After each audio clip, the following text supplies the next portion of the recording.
My name is Avery and I grew up in a small suburban town where the biggest competition wasn't sports or popularity but academics. From middle school everyone already knew that the title of valedictorian was the crown jewel, the golden ticket to the best colleges and scholarships, and I was determined to get it. For years I stayed late in the library, joined every honors class, even gave up weekends just to keep my grades flawless. By junior year my GPA was the highest in school and I thought my path was secure.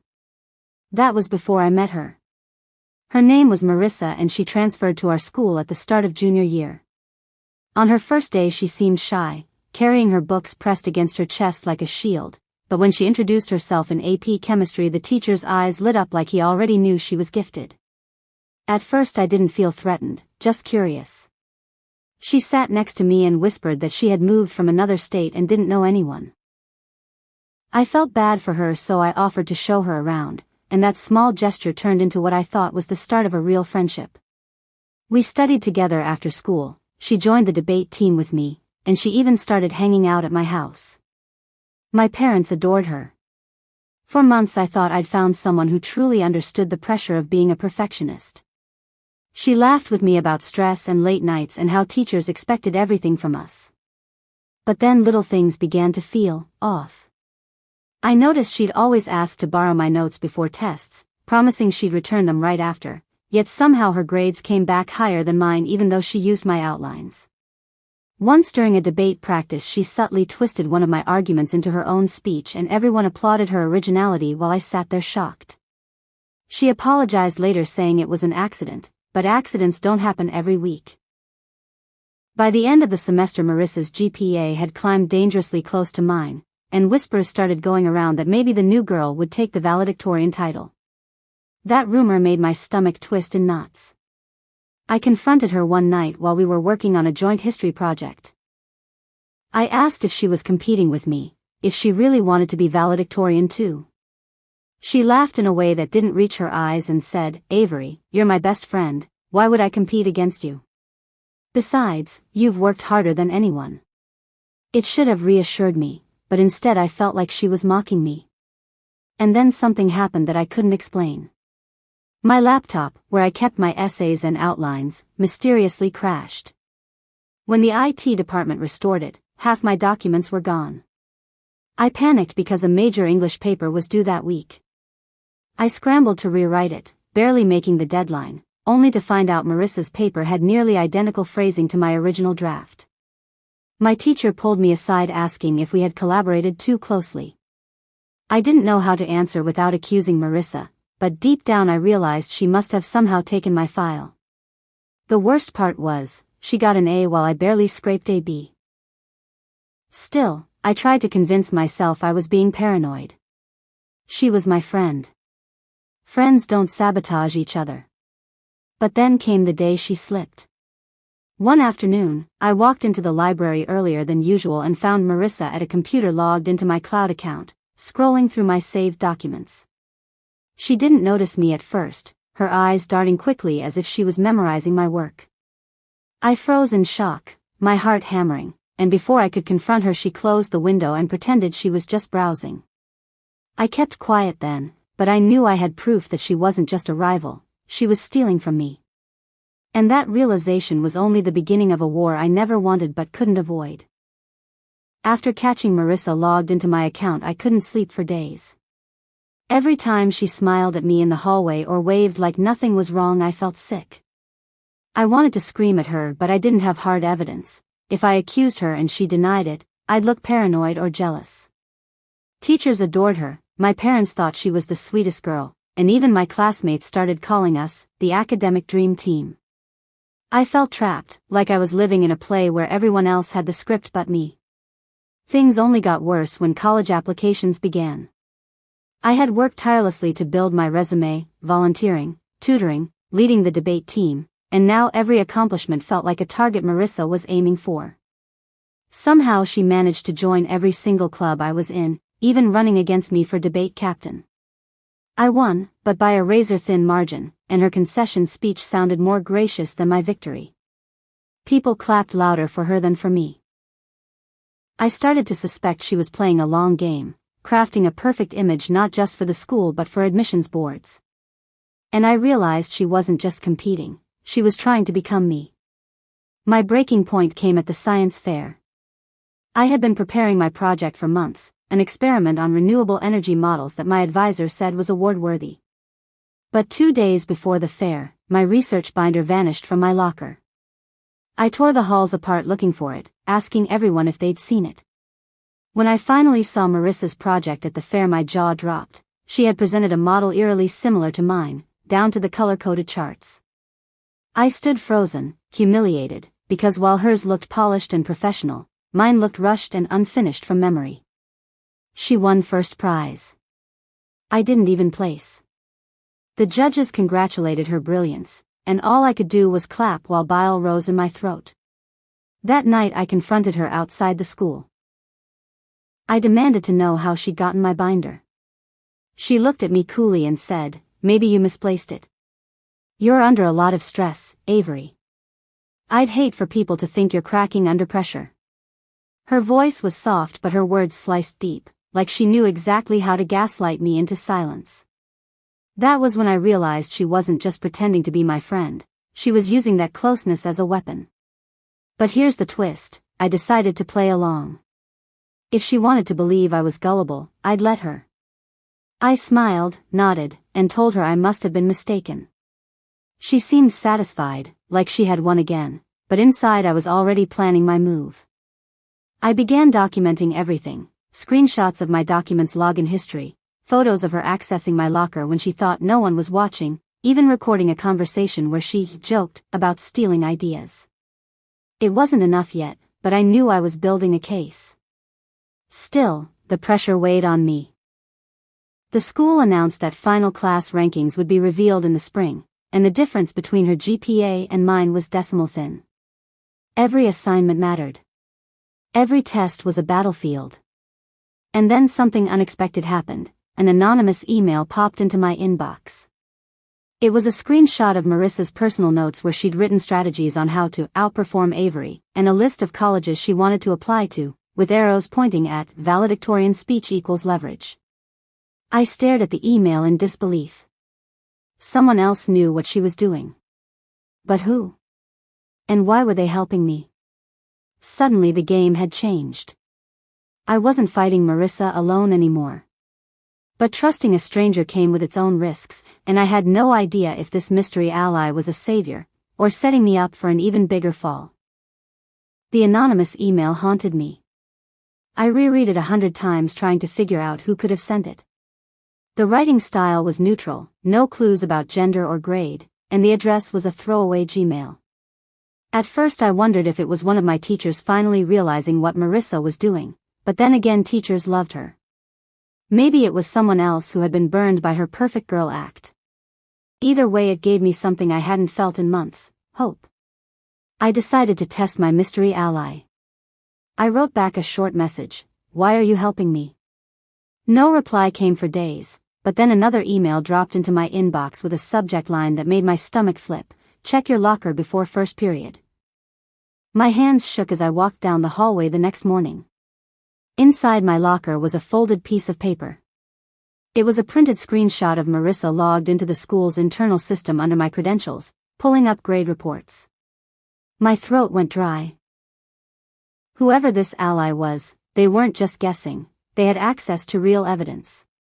But what terrified me even more was that someone else had been watching Marissa just as closely as I had.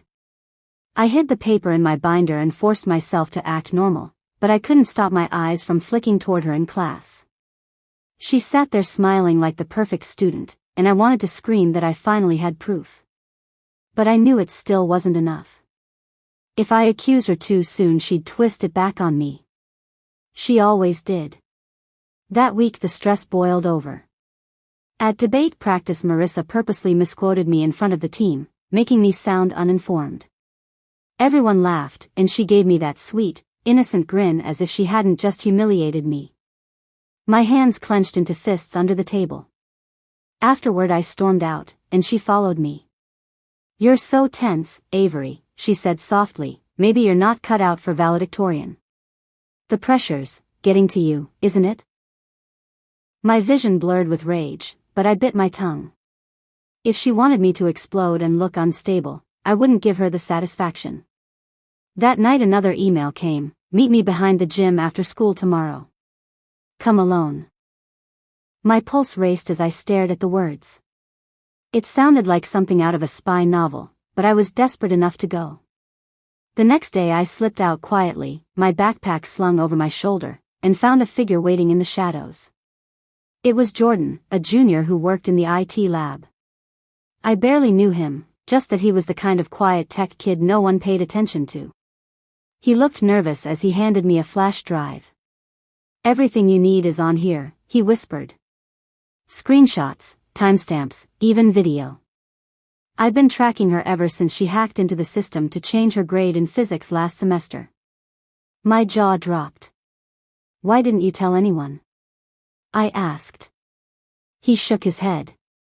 She's smart. She covers her tracks, and people believe her angel act. But if you want to take her down, you'll need allies. I can't do it alone. I clutched the flash drive like it was gold. Finally, undeniable proof. But as I walked home that night a chill ran down my spine. Because if Jordan had been watching her so closely, what else did he know? And could I trust him not to use this against me too? The war with Marissa had just gained a new player, and I wasn't sure if I'd gained a partner, or stepped into an even bigger trap. The flash drive Jordan gave me burned a hole in my pocket the entire night. I couldn't stop pacing my room, staring at my laptop, wondering if I should open it right away or wait until morning. Finally, around 2 a.m., I plugged it in. Folder after folder appeared, each one labeled with dates and times. Inside were screenshots of Marissa's activity on the school system, video captures of her logging into accounts that weren't hers, even records of her modifying her own test scores. My stomach dropped as I scrolled through the files. It was undeniable, she wasn't just sabotaging me, she was manipulating the entire academic system. And yet part of me trembled because this meant my paranoia had been justified all along. She wasn't my friend. She was a predator disguised as one. But now I had the power to expose her. The question was, how? I couldn't just hand the flash drive to the principal. If Marissa suspected I had this evidence, she'd retaliate. And I knew her retaliation wouldn't be small. She'd go for my reputation, maybe even accuse me of fabricating everything. I needed a plan that would corner her so completely she couldn't wriggle out. Over the next week I pretended everything was normal. I studied with her, laughed at her jokes, even shared snacks in the library, all while keeping the flash drive hidden. Inside, though, my heart pounded whenever she leaned over my shoulder. I wondered if she could sense I was hiding something. The tension between us grew sharper when the principal announced that the final speech auditions for graduation would take place soon. The valedictorian would give the main address, but 2 runner-ups would also present smaller speeches. Everyone buzzed with excitement, but I felt dread coil in my stomach. Marissa wanted that spotlight more than anything, and if I stood in her way, she'd destroy me. Jordan messaged me again, warning that Marissa had recently accessed the school server late at night. He suspected she was trying to manipulate the GPA records before they were locked for final ranking. That was my chance. I told him not to intervene yet. Instead, I devised a trap. I purposely left a decoy document in my cloud drive labeled Final Speech Draft, filled with vulnerable sentences and false ideas that sounded like something I would write if I were nervous and unprepared. Then I waited. 2 days later, Marissa showed up to debate practice with a smug expression, and when she presented her sample graduation speech to the group, I nearly gasped. She had stolen lines straight from my decoy draft. People clapped, saying her words were touching, heartfelt, exactly what the school needed to hear. I bit my tongue so hard I tasted blood, but inside, victory simmered. I had caught her red-handed. After practice I confronted her privately. I told her I knew she'd been stealing my work and messing with the system. Her eyes narrowed, and for the first time the sweet mask slipped. So what if I did? She hissed. Do you think anyone will believe you over me? I'm everything this school wants, Avery. You're just the warm-up act. My skin prickled. She was daring me to expose her, confident she could spin it back on me. But she didn't know I had the flash drive. And I decided right then that I wouldn't just protect myself, I would end her game completely. The only problem was timing. If I moved too soon, she could claim it was all doctored. If I waited too long, she might succeed in stealing the valedictorian title. I had one shot to ruin her plan, and it had to be at the moment she least expected. Graduation week arrived like a storm. The final GPA rankings were announced 2 days before the ceremony, and when the list went up on the bulletin board the hallway went silent. My name was at the top, valedictorian by just 0.02 points. Relief flooded me, but when I turned I saw Marissa standing nearby, her face pale and stiff. She forced a smile, congratulating me loudly enough for everyone to hear, but her eyes burned with fury. I knew she wouldn't let it end there. The next day during rehearsal, we were each asked to submit a final version of our speeches to the principal. That was when Marissa made her move. She raised her hand, pretending to look concerned, and said she'd noticed similarities between my draft and hers, that maybe I had accidentally borrowed some of her lines. The room buzzed. My heart pounded, but I stayed calm. This was exactly the moment I had been waiting for. I looked at her and said, "Actually, Principal Harris, I'd like to show you something." I pulled out a small USB, the copy Jordan had prepared, and handed it to him. The files were ready, organized, impossible to dispute. Harris excused us both from rehearsal and went straight to his office with the IT supervisor. Marissa tried to follow, but I stopped her with one sentence: "You should probably stay here. They'll be busy for a while." She glared at me, and for the first time she looked scared. That evening my phone rang. It was Principal Harris. He told me the evidence was clear. Marissa had been accessing other students' files, altering grades, and stealing documents. She was immediately stripped of all honors and barred from giving a speech. The administration wouldn't make the scandal public, but colleges she applied to would be notified. I thanked him, trying to sound composed, but when I hung up I cried, not from sadness, but from months of pent-up frustration finally breaking. Graduation day came, and as I stood on stage delivering my speech I saw Marissa in the crowd, her cap pulled low, her smile gone. She didn't clap when the rest of the class gave me a standing ovation. Part of me felt pity, she had thrown everything away for a title. But another part of me knew she had chosen this path. After the ceremony, Jordan found me. "You did it," he said quietly. I nodded, thanking him for everything. He shrugged, saying, "Marissa thought no one was watching her. People like that always forget, someone's always watching." His words stayed with me. In the end I realized the real victory wasn't just the valedictorian title. It was proving to myself that no matter how much someone tried to tear me down, I could stand my ground. Marissa pretended to be my friend just to beat me, but in the end, she only defeated herself.